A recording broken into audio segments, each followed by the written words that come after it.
പറഞ്ഞിട്ടുള്ള അല്ലെങ്കിൽ ഒരു അഡ്വക്കേറ്റ് എന്ന് പറഞ്ഞിട്ടുള്ള ഒരു രീതിയിൽ അങ്ങനെയുള്ള ഒരു കാര്യം വളരെ പാഷനേറ്റ് ആയിട്ടാണ് ഇതിലേക്ക് അടുത്തതെന്നുള്ളത് അറിയാം.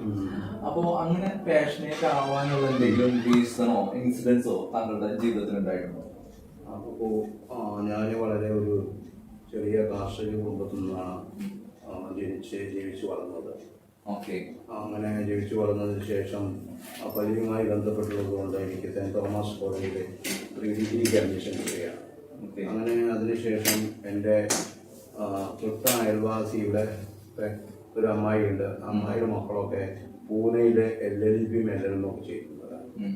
അപ്പോൾ അതും ഒരു ഇൻസ്പിരേഷൻ. പിന്നെ ഈ പ്രീ ഡിഗ്രിക്ക് പോയപ്പോൾ അന്നുണ്ടായിരുന്ന അവിടുത്തെ പിതാവ് അല്ലെങ്കിൽ നിങ്ങളുടെ പ്രിൻസിപ്പൽ അച്ഛൻ പറഞ്ഞു, എടോ ഈ ഗ്രൂപ്പൊക്കെ എടുത്താലും നിങ്ങൾക്ക് വക്കീലാവാൻ പറ്റുമല്ലോ. തീർച്ചയായിട്ടും അങ്ങനെ ആ ഇൻസ്പിരേഷനും പിന്നെ നമ്മളിങ്ങനെ എന്താണ് സമൂഹത്തിന് വേണ്ടി എന്തെങ്കിലും ചെയ്യണമെന്നുള്ള ആ ഒരു ഇൻസ്പിരേഷനും അതാണ് എന്നെ LLB ഇതിലേക്കുള്ള ഒരു വഴിയിലേക്ക് കൊണ്ടുവന്നത്. അങ്ങനെ LLBക്ക് ഞാൻ ഫസ്റ്റ് ചെന്നപ്പോൾ അവിടെ കോഴ്സ് ആരംഭിച്ചു കഴിഞ്ഞു. പിറ്റത്തെ വർഷം നമുക്ക് അഡ്മിഷൻ കിട്ടുകയുള്ളൂ. പിന്നെ എൻ്റെ സർട്ടിഫിക്കറ്റും കാര്യങ്ങളൊന്നും അവൈലബിൾ ആയിരുന്നില്ല. അപ്പോൾ അതനുസരിച്ച് ഞാൻ അന്വേഷണം നടത്തി.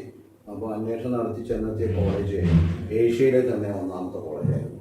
ആ കോളേജിൽ വളരെ പ്രമുഖരായിട്ടുള്ള നമ്മുടെ മുൻ പ്രധാനമന്ത്രി നരസിംഹറാവു അടക്കമുള്ള മുൻ 2 or 3 ചീഫ് ജസ്റ്റിസുമാരെ ഒക്കെ പഠിച്ച, പിന്നെ ഒരുപാട് മന്ത്രിമാരും MLA ഒക്കെ പഠിച്ച ഒരു കോളേജാണ്. അവിടെ കേരളത്തിൽ നിന്നും ആളുകൾ വന്ന് പഠിക്കുന്നുണ്ട്. കേരളത്തിലെ പ്രമുഖരായ പല നല്ല നേതാക്കളും അവിടെ പഠിച്ചിട്ടുണ്ട്. അപ്പം അങ്ങനെയുള്ള ഒരു കോളേജ് ആണ് എന്ന് മനസ്സിലാക്കി പിന്നെ ഞാൻ തീർച്ചയായിട്ടും അഡ്മിഷൻ എടുക്കാൻ തീരുമാനിച്ചു. അതിൽ വാസ്റ്റ് കോളേജും പരിസരവും എല്ലാ സൗകര്യങ്ങളുള്ള ഏഷ്യയിലെ തന്നെ പറഞ്ഞ ഏറ്റവും വലിയ ലൈബ്രറി അതുള്ള ഒരു സമുച്ചയമാണ് കോളേജാണ്. അവിടെ പിന്നെ പഠിക്കാനും സൗകര്യം എല്ലാ സൗകര്യങ്ങളുണ്ടായിരുന്നു. അപ്പോൾ അങ്ങനെ ഞാൻ പുറത്താണ് താമസിക്കുന്നത് എൻ്റെ ബ്രദറിൻ്റെ ഒപ്പം. അപ്പോൾ കാലത്ത് 5 മണിക്കൊക്കെ എണീറ്റ് കോളേജിൽ പോവുക, അതും ഒരു ലൈഫിൻ്റെ ഒരു ത്രില്ലായിരുന്നു.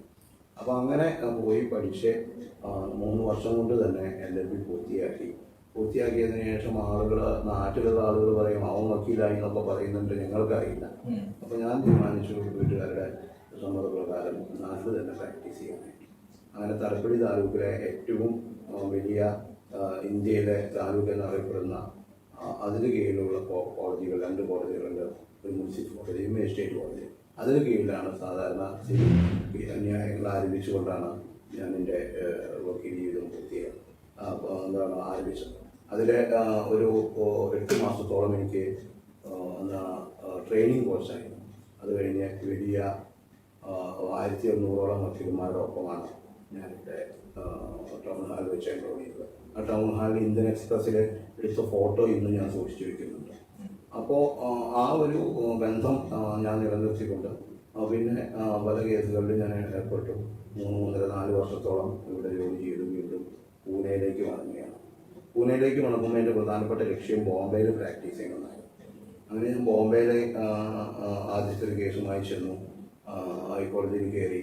അവിടെ വാദം കേട്ടപ്പോൾ ഞാൻ പലപ്പോഴും ഇൻ്റർവ്യൂവിൽ പറഞ്ഞതാണ്, ഒരു 300 കോടിയുടെ കേസല്ലേ ഉള്ളൂ. നമുക്ക് 1 കോടി പോലും ചിന്തിക്കാൻ പറ്റാത്ത അവസ്ഥയിൽ നിന്ന് 300 കോടിയുടെ കേസല്ലേ ഉള്ളൂ എന്ന് പറഞ്ഞപ്പോൾ ഐ തിങ്ക് ഈ മെട്രോപൊളിറ്റൻ സിറ്റി എന്ന് പറയുന്നത് എങ്ങനെയാണ് എന്ന്, അവിടെ ഇങ്ങനെയുള്ള കേസുകളാണ് എന്ന്. അപ്പോൾ അങ്ങനെ മനസ്സിലാക്കി പിന്നെ കേസുകൾ നല്ല കേസും നമുക്ക് ലഭിക്കുമായിരുന്നു. അങ്ങനെ കുറച്ച് കാലത്തോളം പ്രാക്ടീസ് ചെയ്ത് ഇൻഡിപെൻഡൻ്റ് ഓഫീസ് ആരംഭിച്ച് ഒരു 2 മാസം 3 മാസം ജൂനിയേഴ്സിനെ വെച്ചു. അന്ന് എൻ്റെ അടുത്ത് ഒരു സ്റ്റുഡൻ്റായി വന്ന ജൂനിയർ 17 കൊല്ലമായിട്ട് ഇപ്പോഴും എൻ്റെ ജൂനിയറാണ്. ഇപ്പോൾ അവരാണ് എൻ്റെ പൂനെയിലെ ഓഫീസ് നോക്കി നടത്തുന്നത്. അവരുടെ ഹസ്ബൻഡും വക്കീലാണ്.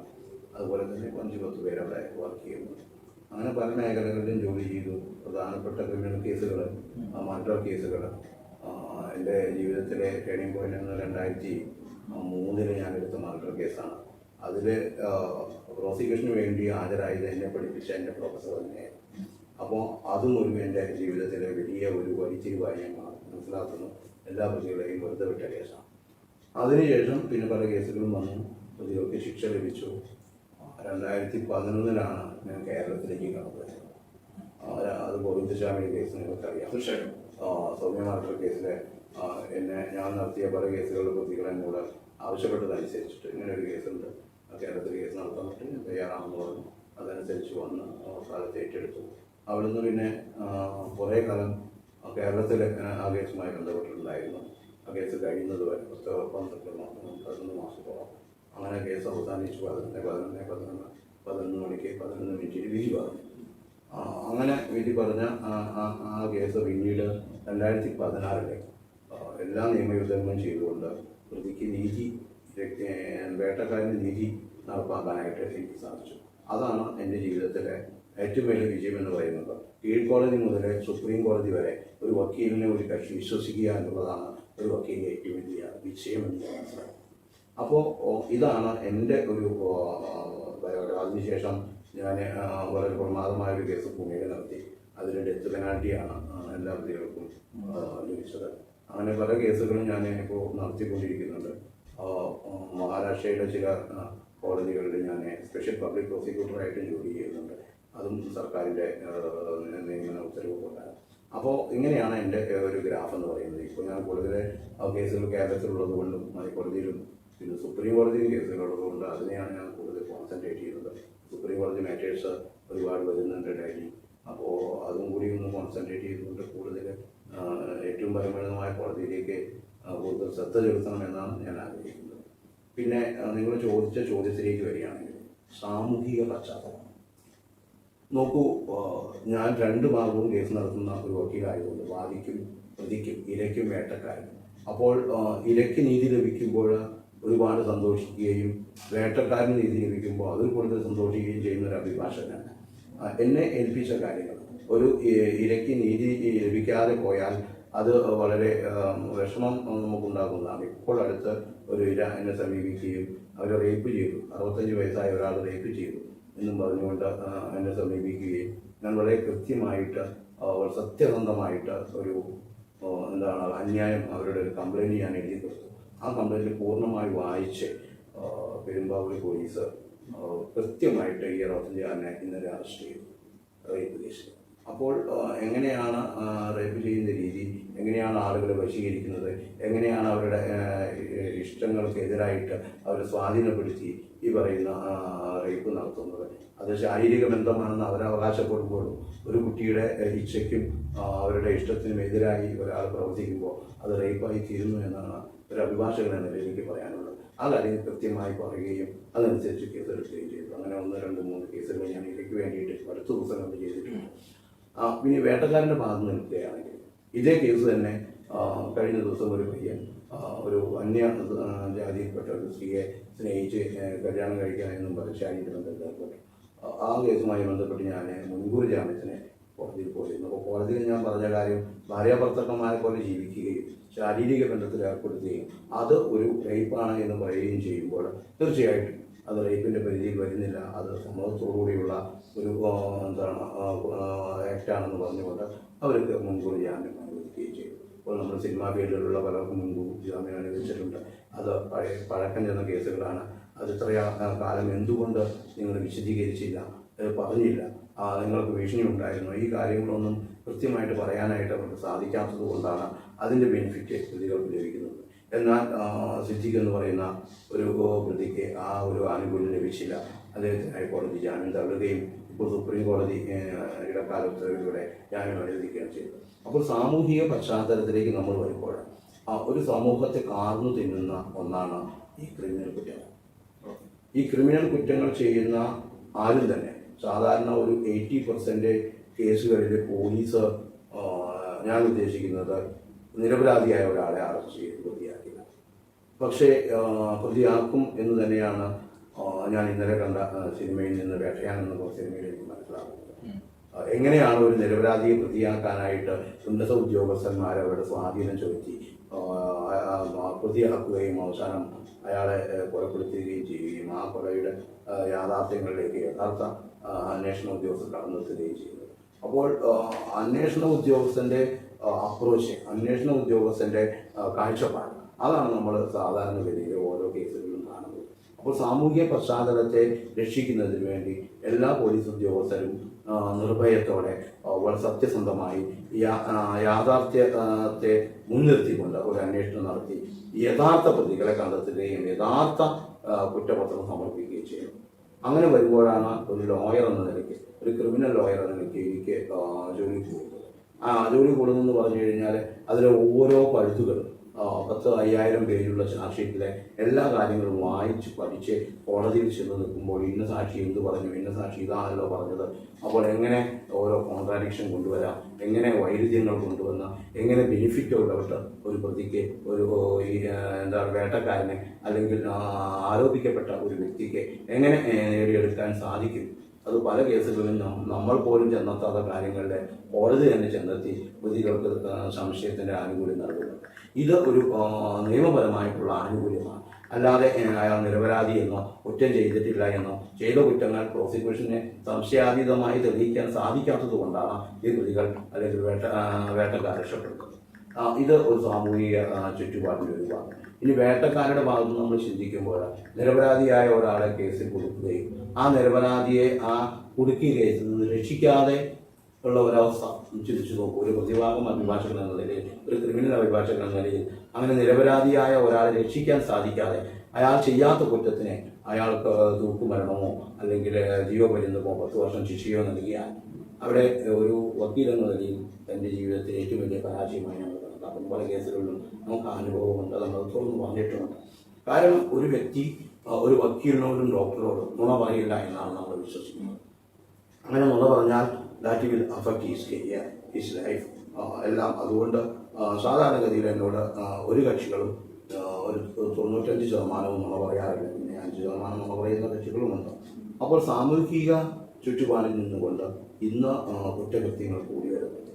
കുറ്റകൃത്യങ്ങൾക്ക് അനുസൃതമായിട്ടുള്ള കേസുകൾ രജിസ്റ്റർ ചെയ്യപ്പെട്ടാലും അത് ഒരു സക്സസ്ഫുൾ പ്രോസിക്യൂഷനാക്കി കൊണ്ടുവരാനായിട്ട് ഇന്നത്തെ പോലീസ് സംവിധാനത്തിനോ അല്ലെങ്കിൽ സാമൂഹിക നീതി വകുപ്പിനോ അല്ലെങ്കിൽ ഈ പറയുന്ന പ്രോസിക്യൂഷൻ സംവിധാനത്തിനോ സാധിക്കുന്നില്ല. അപ്പോൾ ശക്തമായിട്ടുള്ള അഭിഭാഷകരെ, ശക്തമായിട്ട് കാര്യങ്ങൾ കൃത്യമായി നടത്താൻ കഴിവുള്ള അഭിഭാഷകരെ സ്പെഷ്യൽ പബ്ലിക് പ്രോസിക്യൂട്ടർമാരായിട്ട് വരണം. പിന്നെ ഇപ്പോൾ കോഴിക്കോട് നിന്ന് ഒരു മർഡർ കേസ് നടത്താനായിട്ട് സ്പെഷ്യൽ പ്രോസിക്യൂട്ടർ ആവാനായിട്ട് ആവശ്യപ്പെട്ടിട്ടുണ്ട്. അപ്പോൾ അങ്ങനെ വരുമ്പോൾ നമുക്ക് കൃത്യമായിട്ട് സത്യമായിട്ട് ഞാൻ പൂനെയിൽ നടത്തിയ ഒരു കേസിലെ സ്പെഷ്യൽ പ്രോസിക്യൂട്ടറായ കേസിലെ ഏറ്റവും പ്രധാനപ്പെട്ട സാക്ഷി ഹോസ്റ്റലാവുകയാണ്. അപ്പോൾ ആ സാക്ഷിയെ പ്രോസസ് നടത്തി ആ കാര്യങ്ങളെല്ലാം കോടതിയിൽ തെളിയിക്കാൻ എനിക്ക് സാധിച്ചു. ആ പ്രതികൾക്ക് ശിക്ഷ വാങ്ങിച്ചു കൊടുക്കാൻ സാധിച്ചു. അപ്പോൾ അങ്ങനെയുള്ള നല്ല രീതിയിൽ കേസ് നടത്തി പ്രതികൾക്ക് ശിക്ഷ വാങ്ങിച്ചു കൊടുക്കാൻ പ്രാപ്തരായിട്ടുള്ള അഭിഭാഷകരെ കേരളത്തിൽ ഇഷ്ടം പോലെയുണ്ട്. പക്ഷേ അവർക്ക് അത് നീതിയുക്തമായിട്ട് ചെയ്യാൻ സാധിക്കുന്നില്ല. ഒന്നുകിൽ സർക്കാരിൻ്റെ ഇടപെടലുണ്ടാകുന്നു, അല്ലെങ്കിൽ പോലീസിൻ്റെ ഇടപെടലുണ്ടാകുന്നു, അല്ലെങ്കിൽ സമൂഹത്തിൻ്റെ ഇടപെടലുണ്ടാകുന്നു, അല്ലെങ്കിൽ പ്രതികളുടെ ഇടപെടലുണ്ടാകുന്നു. അപ്പോൾ ഇങ്ങനെ നല്ല രീതിയിൽ കേസുകൾ അവതരിപ്പിക്കുകയും കോടതിയിൽ നിയമപരമായിട്ടുള്ള എല്ലാ ആനുകൂല്യങ്ങളും ഇരയ്ക്ക് കിട്ടണമെന്ന് പ്രവർത്തിക്കുകയും ചെയ്യുന്ന നല്ല അഭിഭാഷകരുണ്ടെങ്കിൽ സാമൂഹികപരമായിട്ട് അവർക്ക് ഉയർച്ച നേടാൻ സാധിക്കും. ഇതില് മെയിൻ ആയിട്ടുള്ള കാര്യം ഇപ്പോൾ ഫ്രെയിം ചെയ്യപ്പെടുക എന്ന് പറയുന്ന അവസ്ഥ. ചില പ്രതികൾ അത് മാധ്യമങ്ങൾ ഫ്രെയിം ചെയ്യുന്നു, സമൂഹം ഫ്രെയിം ചെയ്യുന്നു, പോലീസ് ഫ്രെയിം ചെയ്യുന്നു.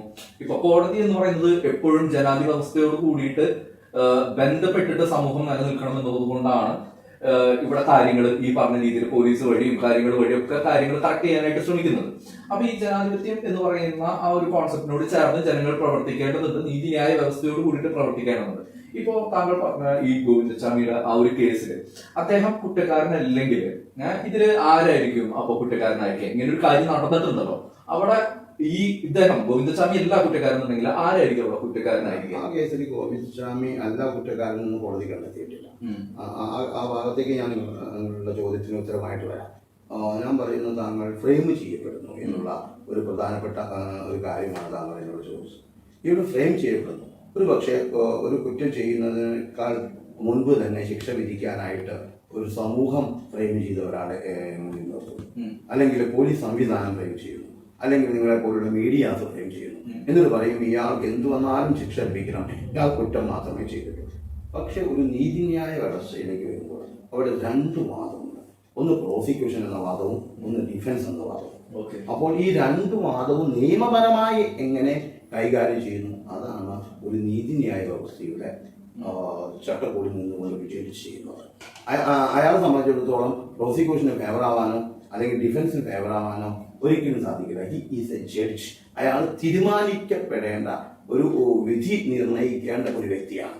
അപ്പോൾ രണ്ട് ഭാഗത്തും എങ്ങനെയാണ് നിയമപരമായിട്ട്, അല്ലാതെ സമൂഹവും മീഡിയയും അല്ലെങ്കിൽ പോലീസും ഒരു ഭാഗത്ത് നിൽക്കുകയും പ്രതി എന്ന് പറയുന്ന ആർക്കും വേണ്ടാത്ത ഒരാൾ വേറൊരു ഭാഗത്ത്, ആർക്കും വേണ്ടാത്ത ഒരു അഭിഭാഷകൻ, പ്രതിയുടെ അഭിഭാഷകനായതുകൊണ്ട് അയാളെയും ഒരു ഭാഗത്ത് നിർത്തിക്കൊണ്ട് ഉള്ള ശക്തമായിട്ടുള്ള ഈ പറയുന്ന നിയമയുദ്ധം നടക്കുന്നു. അത് സൗമ്യമായിട്ടുള്ള കേസിൽ ഞാൻ കണ്ടതാണ്. സമൂഹവും പൊളിറ്റീഷ്യൻസും മീഡിയയും എല്ലാം ഒറ്റക്കെട്ടായ ഒരു ഭാഗത്തും ഞങ്ങൾ 5 അഭിഭാഷകർ മാത്രം പ്രതിയുടെ ഭാഗത്ത് നിന്നുകൊണ്ട് കേസ് നടത്തി. അത് അവസാനം പ്രതിയുടെ വിജയത്തിന്റെ ഒരു 50% പ്രതിയെ കൊണ്ടെത്തിക്കാനായിട്ട് എനിക്ക് സാധിച്ചു. അത് കുറ്റവാളിയല്ല എന്നുള്ളതല്ല, കുറ്റം ചെയ്തത് ഈ രീതിയിലുള്ള മർഡർ എന്ന് പറയുന്ന, നരഹത്യ എന്ന് പറയുന്ന, അല്ലെങ്കിൽ കൾപ്പബിൾ ഹോമിസൈഡ് എന്ന് പറയുന്ന ഒരു കാര്യവും ആര് ചെയ്തിട്ടില്ല, പ്രതി ചെയ്തിട്ടില്ല. അത് അടിച്ചു ഉപദ്രവിച്ചേൽപ്പിക്കുക എന്നുള്ള കുറ്റം മാത്രമേ ചെയ്തിട്ടുള്ളൂ. അപ്പോൾ മർഡർ ചെയ്തത് ആരാണ് എന്ന് ചോദിച്ചിടത്ത് ഈ പറയുന്ന പെൺകുട്ടി ട്രെയിനിൽ നിന്ന് ചാടിയത് കൊണ്ടുണ്ടായ അപകടത്തിൽ മരണപ്പെട്ടു എന്നാണ് ഈ പറയുന്ന സുപ്രീം കോടതി കണ്ടെത്തിയിരിക്കുന്നത്. അപ്പോൾ അതൊരു ഭാഗം.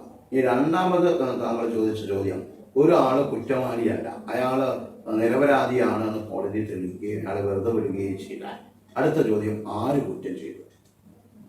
അതാണ് നമ്മൾ അന്വേഷിക്കേണ്ടത്.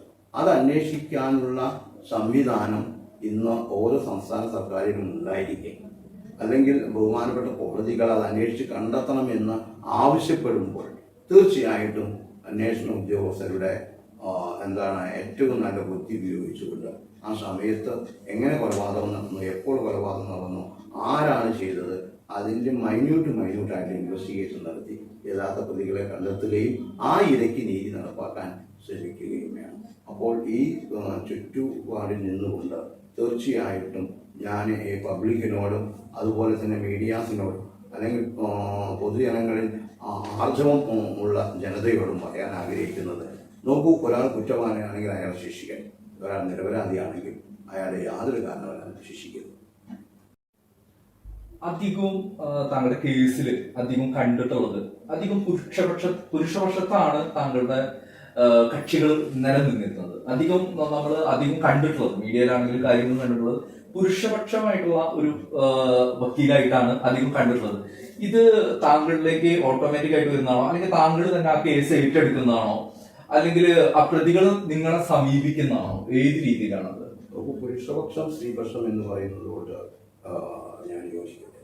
കാരണം ജോളിയമ്മ എന്ന് പറയുന്ന 6 കൊലപാതകം നടത്തിയ ഒരു സ്ത്രീക്ക് വേണ്ടിയാണ് ഞാൻ കോഴിക്കോട് നാളെ കേസ് നടത്താൻ പോകുന്നത്. അതുപോലെ തന്നെ നരബലി കേസിൽ ഒരു സ്ത്രീയുണ്ട്. അപ്പോൾ പുരുഷപക്ഷത്ത് മാത്രം നിൽക്കുന്ന ഒരാളല്ല. പക്ഷേ വളരെ ക്രൂരമായ കുറ്റകൃത്യങ്ങൾ ചെയ്യുന്നത് പുരുഷന്മാരാവും. ബലാത്സംഗ കേസുകളൊക്കെ വരുന്ന, മർഡർ കേസുകളൊക്കെ വരുന്ന കേസുകളിലെ അത് പുരുഷന്മാരായിരിക്കും. അപ്പോൾ ഒരു പുരുഷപക്ഷത്ത് നിന്നുകൊണ്ട് സ്ത്രീകൾക്ക് അവരടിച്ചമർത്തപ്പെട്ടവരാണ് എന്നും അവർക്ക് യാതൊരു ഉയർച്ചയും വരാൻ പാടില്ല എന്നും പ്രവർത്തിക്കുന്ന ഒരു അഭിഭാഷകനല്ല ഞാൻ.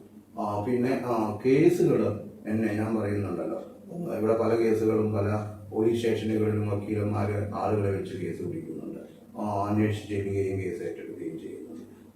തിരിച്ചും ഉണ്ടാകാറുണ്ട്.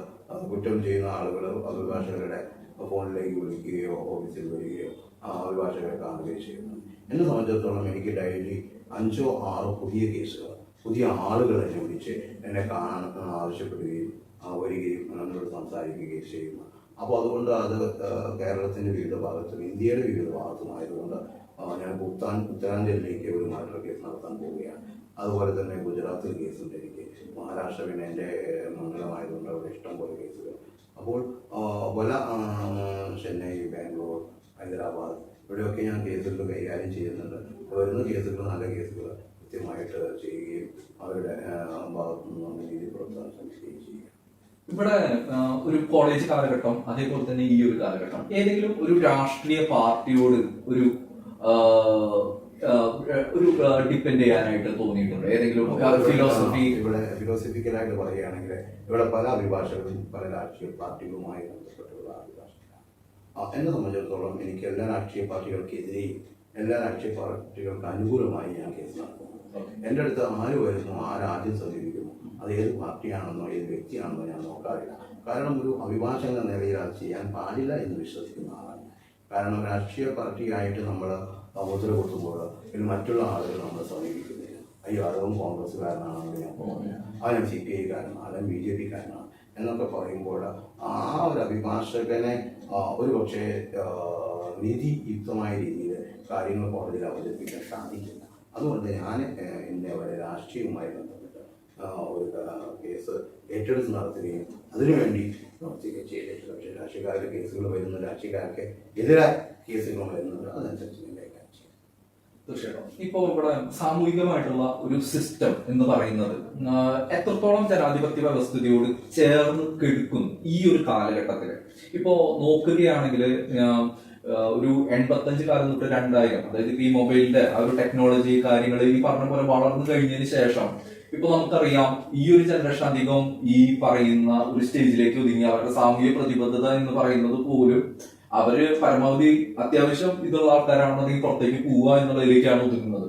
ബാക്കിയുള്ളവര് സാമൂഹിക പ്രതിബദ്ധത എന്ന് പറയുന്നത് സാമൂഹികമായിട്ട് ചോദ്യം ചെയ്യപ്പെടുന്നതും വളരെയധികം കുറഞ്ഞു. അപ്പൊ ഈ ഒരു സാഹചര്യത്തിൽ സാമൂഹികമായിട്ടുള്ള ആ ഒരു സിസ്റ്റം വ്യവസ്ഥ എന്ന് പറയുന്നത് എത്രത്തോളം ജനാധിപത്യത്തോട് ചേർന്ന് കിടക്കുകയാണ്.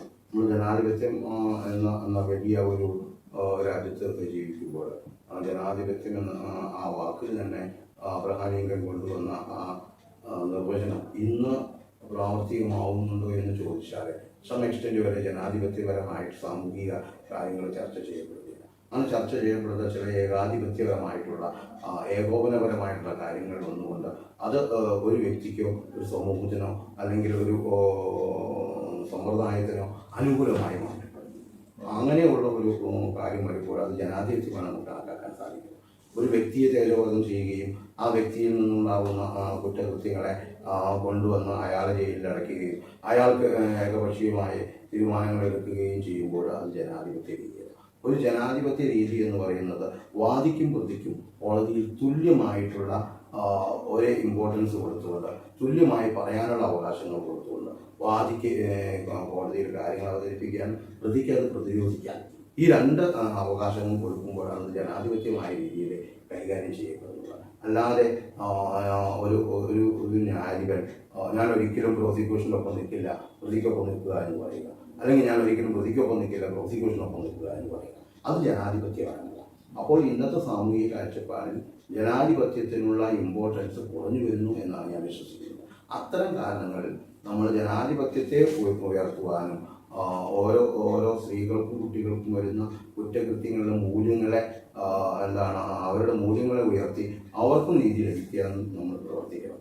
അതുപോലെ തന്നെ അത് നിരപരാധിയായ ഒരു പ്രതിയെ കെട്ടി ആരോപിച്ച് അയാളെ കുറ്റവാളിയാക്കി അയാൾ സമൂഹത്തിന് മുന്നിൽ ഇകഴ്ത്തി കാണിക്കുക എന്നുള്ള ഒരു അവസ്ഥയല്ല വേണ്ടത്.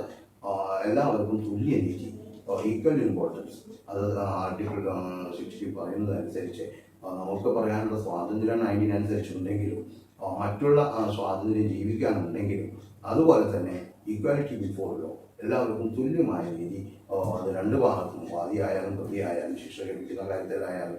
ഇപ്പോൾ പല പോക്സോ കേസുകളിൽ ഞാൻ കണ്ടത് മാക്സിമം ശിക്ഷ 20 വർഷം മുതൽ 100-150 വർഷം വരെ ശിക്ഷിക്കുന്ന കോടതികൾ. അപ്പോൾ ഇതിനൊക്കെ ആ വ്യക്തി സത്യസന്ധമായിട്ട് ചെയ്ത കുറ്റത്തിൻ്റെ ശിക്ഷയാണോ എന്നുള്ള കാര്യങ്ങളൊക്കെ നമ്മൾ വിലയിരുത്തേണ്ടിയിരിക്കുന്നു. അതുപോലെ മർഡർ കേസുകളിൽ, റേപ്പ് ആൻഡ് മർഡർ കേസുകളിൽ, തൂക്കിക്കൊല്ലാതിരിക്കുന്ന കേസുകളിൽ ഇപ്പോൾ ബഹുമാനപ്പെട്ട ചീഫ് ജസ്റ്റിസ് നമ്മുടെ സുപ്രീം കോടതി ഓഫ് ഇന്ത്യയിൽ പല കാര്യങ്ങളും പറഞ്ഞു വെക്കുന്നുണ്ട്.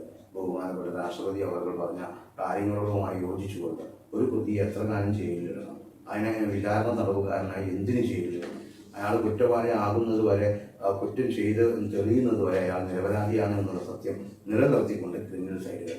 ഇനി സിവിൽ സൈഡുകളിലേക്ക് കടന്നാൽ സിവിലിലും ഈ പറയുന്ന പ്രോപ്പർട്ടിയുമായി ബന്ധപ്പെട്ട മറ്റുള്ള തർക്കങ്ങളുമായി ബന്ധപ്പെട്ട പല ഡിസ്പ്യൂട്ടുകളും ഇന്നത്തെ കാലത്ത് നിലവിൽ നിൽക്കുന്നുണ്ട്. അപ്പോൾ അത് കൃത്യമായും വ്യക്തമായിട്ടും ഓരോ അന്യായത്തിലൂടെയും അല്ലെങ്കിൽ റിട്ടേൺ സ്റ്റേറ്റ്മെൻറ്റിലൂടെയും കോടതിയിൽ കൃത്യമായി അവതരിപ്പിക്കുക എന്നാണ് അഭിഭാഷകന്റെ ജോലി. ആ ഒരു ജോലി ഞാൻ ചെയ്യുന്നുണ്ട് എന്ന് ഞാൻ വിശ്വസിക്കുന്നു. അത് സാമൂഹികപരമായ കാര്യങ്ങൾ ജനാധിപത്യപരമായിട്ടുള്ള ഒരു കാഴ്ചപ്പാടിലൂടെ എല്ലാ കാര്യങ്ങളും മുന്നോട്ട് പോകണമെന്ന് ഞാൻ ആഗ്രഹിക്കുന്നു. രണ്ട് കാര്യമാണ് ചോദിക്കാനുള്ളത്. ഒന്ന്, താങ്കൾ കക്ഷിക്കൊപ്പാണോ നീതിക്കൊപ്പാണോ എന്നുള്ളത് പോലെ തന്നെ രണ്ടാമത്തെ ഒരു കാര്യം നോക്കണമെങ്കിൽ നമ്മളുടെ ഇവിടെ പോലീസ് എന്ന് പറയുന്നത് കോടതിക്കും ജനങ്ങൾക്കും ഇടയിലുള്ള മീഡിയേറ്ററാണ്. അപ്പോ ഈ പോലീസ് എന്ന് പറയുന്നതിന് അതായത് മാധ്യമങ്ങൾക്ക് എപ്പോഴും കച്ചവട താല്പര്യങ്ങളിലൂടെയാണ് അവർ ന്യൂസുകളും കാര്യങ്ങളും ഫ്രെയിമുകൾ ക്രിയേറ്റ് ചെയ്യുന്നത്. പക്ഷെ പോലീസ് എന്ന് പറയുന്ന ഒരു സിസ്റ്റം അത് ഏത് രീതിയിലാണ് ഫ്രെയിംസ് ക്രിയേറ്റ് ചെയ്യാനായിട്ട് നിർബന്ധിതമാകുന്നത്? ആദ്യത്തെ ചോദ്യം നമ്മൾ നമ്മുടെ കക്ഷിയുടെ ഒപ്പമാണോ നീതിയുടെ ഒപ്പമാണോ എന്നുള്ളതാണ്. ഒരു അഭിഭാഷകൻ എന്ന നിലയിൽ ഒരിക്കലും അദ്ദേഹത്തിന് നീതിക്കൊപ്പം നിൽക്കാൻ സാധിക്കില്ല. അദ്ദേഹം നിൽക്കുന്ന നീതി എന്ന് പറയുന്നത് അദ്ദേഹത്തിനടുത്തേക്ക് വരുന്ന കക്ഷിയുടെ ഒപ്പമുള്ള നീതിയാണ്. അപ്പോൾ കക്ഷിക്ക് അനുകൂലമായിട്ട് ഒരുപക്ഷെ നീതി നിഷേധിക്കപ്പെടുന്ന ഇരയ്ക്കായിരിക്കാം വേട്ടക്കാരന് അനുകൂലമായിട്ട് വക്കീലിന് നിൽക്കേണ്ടി വരും. ഒരുപക്ഷെ നീതി നിഷേധിക്കുന്നത് വേട്ടക്കാരനാവാം, പക്ഷെ ഇരയ്ക്ക് അനുകൂലമായിട്ട് കക്ഷിക്ക് നിൽക്കേണ്ടി വരും. അവിടെ വേട്ടക്കാരന് നീതി ലഭിച്ചില്ല എന്ന് നിങ്ങൾ പലപ്പോഴും പറയുമ്പോൾ തീർച്ചയായിട്ടും അത് ആ വക്കീലിനെ സംബന്ധിച്ചിടത്തോളം അവർക്ക് അവരുടെ കക്ഷിയുടെ നീതിയാണ് ഏറ്റവും വലിയ നീതി എന്ന് പറയുന്നത്. അത് രണ്ടാമതായിട്ട് താങ്കൾ ചോദിച്ച ചോദ്യം എന്ന് പറയുന്നത് എങ്ങനെയാണ് പോലീസ്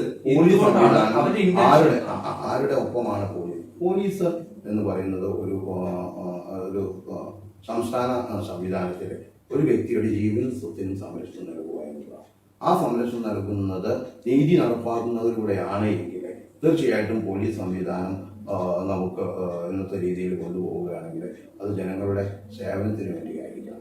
അവൻ ഒരിക്കലും പോലീസുകാരൻ ഇരയുടെ നീതി വിട്ടുകൊണ്ട് വേട്ടക്കാരൻ്റെ രീതിയിലേക്ക് കടക്കാൻ പറ്റില്ല. വേട്ടക്കാരൻ കുറ്റം ചെയ്തിട്ടുണ്ടെങ്കിൽ അതനുസരിച്ച് ആ കേസ് ഫ്രെയിം ചെയ്ത് അവന് മാക്സിമം ശിക്ഷ വാങ്ങിച്ചു കൊടുക്കാനുള്ള ഒരു പ്രോസിക്യൂഷൻ സംവിധാനത്തിലേക്ക് അതിനെ കൊണ്ടുവരാം.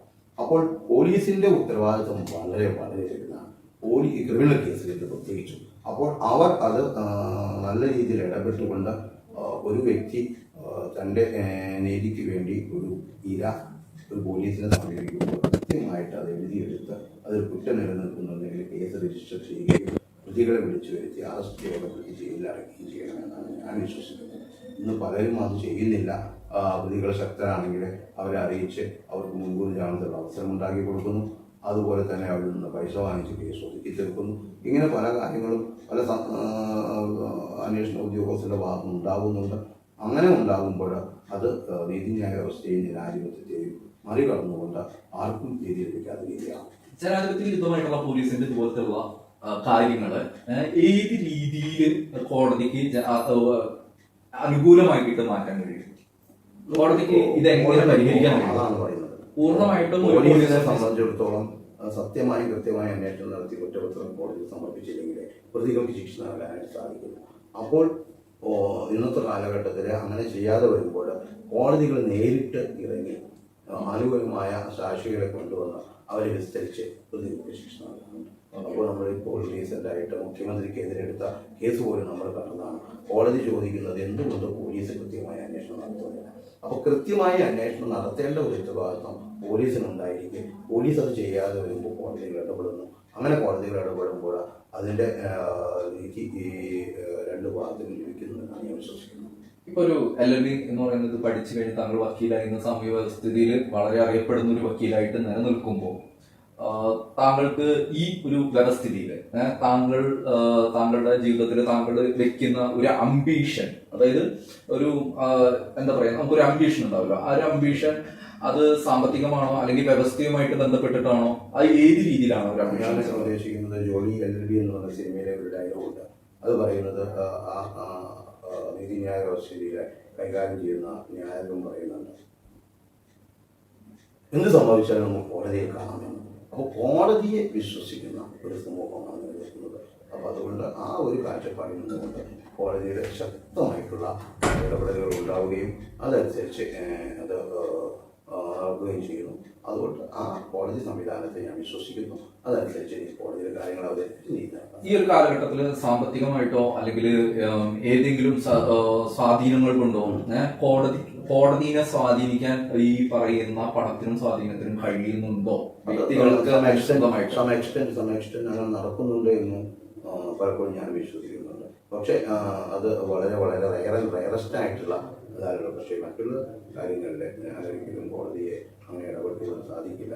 ഇനി അങ്ങനെ ഉണ്ടെങ്കിൽ തന്നെ അതിനാണ് ഹൈക്കോടതികൾ, മേൽക്കോടതികളുള്ളത്, അപ്പീൽ കോടതികളുള്ളത്. അവിടെ പോയി നമുക്ക് ഇങ്ങനെ സ്വാധീനിക്കുന്നുണ്ടെങ്കിൽ പോലും ഒരു അപ്പീലിലൂടെ എല്ലാം രണ്ട് ഭാഗത്തിനും അനുകൂലമായിട്ട് വിധി കിട്ടില്ല. ഏതെങ്കിലും ഒരു ഭാഗത്തിന് അനുകൂലമായി അപ്പോൾ അത് മേൽക്കോടതികളിൽ അപ്പീൽ പോകും. അപ്പീൽ കോടതിയും വിധി കിട്ടിയില്ല, അതിനേക്കാൾ വലിയ കോൺസ്റ്റിറ്റ്യൂഷണൽ കോടതിയിൽ പോകും, സുപ്രീം കോടതി വരെ ആളുകൾ പോകുന്നുണ്ട്. ഇന്നത്തെ കാലഘട്ടം അങ്ങനെയാണ്. അപ്പോൾ അതുകൊണ്ട് ഒരു ഭാഗത്ത് നീതി ലഭിച്ചില്ലെങ്കിൽ അവർ ഒരിക്കലും നീതി ലഭിക്കില്ല എന്ന് വിശ്വസിക്കുന്ന ആളല്ല. മേൽക്കോടതികളിൽ നീതി ലഭിക്കും. ജിഷ കൊലക്കേസില് ഈ പറയുന്ന ഒരു വ്യക്തി ഇത് മാത്രം, ജിഷ കൊലക്കേസില് ഈ ഒരു പ്രതി ഫ്രെയിം ചെയ്യപ്പെട്ടു എന്ന് അവിടെ ഗ്രാമങ്ങളിൽ പോലും പറയുന്നുണ്ട്, ഇദ്ദേഹത്തിന് അവര് കണ്ടിട്ടില്ല എന്നുള്ളത്.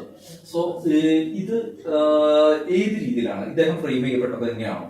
അതിനെല്ലാ കാര്യങ്ങളും നമ്മൾ വളരെ ശക്തമായിട്ട് തെളിവുകളിലൂടെ കോടതിയിൽ കൊണ്ടുവന്നിട്ടുണ്ട്. പല സ്ഥാനത്തിലൂടെയും പല സാക്ഷികളുടെ സ്ഥാനത്തിലൂടെയും അത് വീണ്ടും പുനഃപരിശോധന ചെയ്താൽ തീർച്ചയായിട്ടും അങ്ങനെയുള്ള സ്ഥാനം നീതി ലഭിക്കും എന്നാണ് വിശ്വസിക്കുന്നത്. ഒരു ഒറ്റ ക്വസ്റ്റ്യൻ കൂടി ചോദിച്ചിട്ട് അവസാനിപ്പിക്കാം. താങ്കളുടെ അടുത്ത ജനറേഷനിൽ ഈ ഒരു പ്രൊഫഷനിലേക്ക് വരുന്ന ആൾക്കാർക്ക് താങ്കൾക്ക് കൊടുക്കാൻ കഴിയുന്ന ഒരു അഡ്വൈസ് എന്താണ്? എനിക്ക് പറയാനുള്ള അഡ്വൈസ് സത്യസന്ധമായിട്ട് കേസ് പഠിക്കുകയും സത്യസന്ധമായിട്ട് കേസ് കോടതിയിൽ അവതരിപ്പിക്കുകയും കക്ഷിക്ക് വേണ്ടി നീതി പുലർത്താൻ വേണ്ടി ഒറ്റക്കെട്ടായിട്ട് കക്ഷിയോടൊപ്പം നിൽക്കുകയും ചെയ്യുക.